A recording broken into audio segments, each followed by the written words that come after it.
Bonsoir. Alors, vidéo un peu compliquée parce que j'ai vu ce qui s'est passé en fait pendant le Nouvel An en Suisse et puis je suis originaire du coin donc j'espère que même si j'ai pas de contact avec la famille, j'espère qu'ils vont bien, qu'ils n'étaient pas concernés par cet événement. Mais ça m'a mis en question sur plusieurs choses parce que c'était vraiment un événement un peu, on va dire, assez désagréable à regarder. Pas seulement parce que ça touche en fait le pays, mon pays où je vis. Ouais, j'ai hésité à dire mon pays parce que je pense qu'on est déjà sous, bref, on est une gouvernance européenne. Mais bref, je regarde les images, j'ai vu des images extrêmement compliquées et dures. Euh, je voulais vous la raconter une petite histoire qui m'est arrivée il y a une dizaine d'années.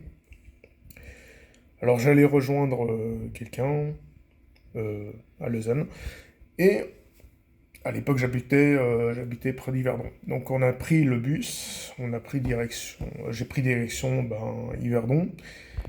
Et à ce moment-là, on arrive à une ligne droite et BAM! On entend un truc qui explose. Visiblement, c'est un appartement qui a explosé. Donc on a vu l'appartement éclater avec le lit, un lit normal et un lit d'enfant qui passait à ce moment-là, et ça a éclaté le bar qui était juste en face. Et visiblement, c'était une fuite de gaz.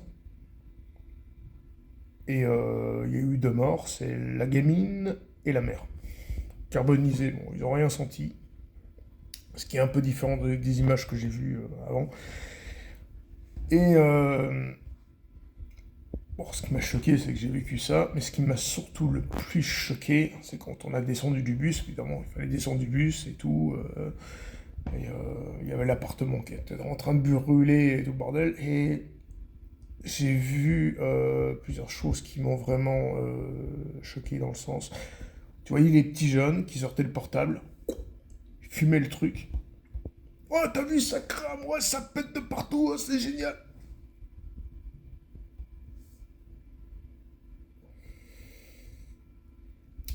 Ensuite, il y a le père qui est arrivé.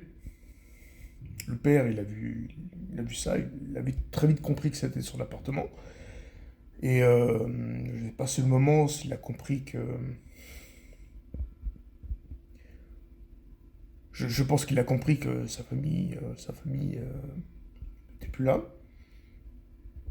Donc quand tu vois quelqu'un se décomposer en face de toi, tu sais pas, t'as la rage, t'as envie de péter la gueule à ces petits connards parce qu'ils sont en train de fumer, et tu sais pas quoi faire.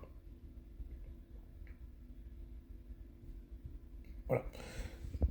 Donc, quand je vois en fait les premières scènes dans ce lieu à Crans-Montana, d'où je suis originaire, et je vois qu'en fait les gens filment, puis, les gamins filment, puis ils sont en train de sauter et tout le bordel, là, je me dis, mais la première réflexion, elle était violente, elle était putain, mais qu'est-ce que tu fais, espèce de connard? Et non, en fait, c'est exactement ce qu'on leur a appris.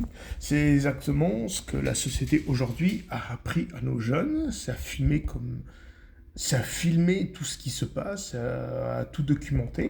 Alors, tu diras, oui, on vit une époque géniale, on peut filmer et se rendre compte de tout ce qui se passe. Ok, d'accord, on peut être au courant de tout ce qui se passe. Et en même temps, ça peut être délétère. Tu sais pourquoi? Parce qu'on va avoir des images dégueulasses, des comportements dégueulasses. Enfin bref, peut-être que je m'égare, je manque de respect, parce que probablement ces jeunes sont probablement morts, donc je suis désolé à toutes ces familles. Je prends des risques en postant cette vidéo, mais je la prends quand même. Mais je ne sais pas quoi penser. J'ai vu tout ça, je ne sais pas quoi penser. Bah, j'espère que du côté de la famille Mon Padré, ça va bien, qu'il n'y a pas eu de mort, mais je ne sais pas. Je serai au courant de rien, comme d'habitude.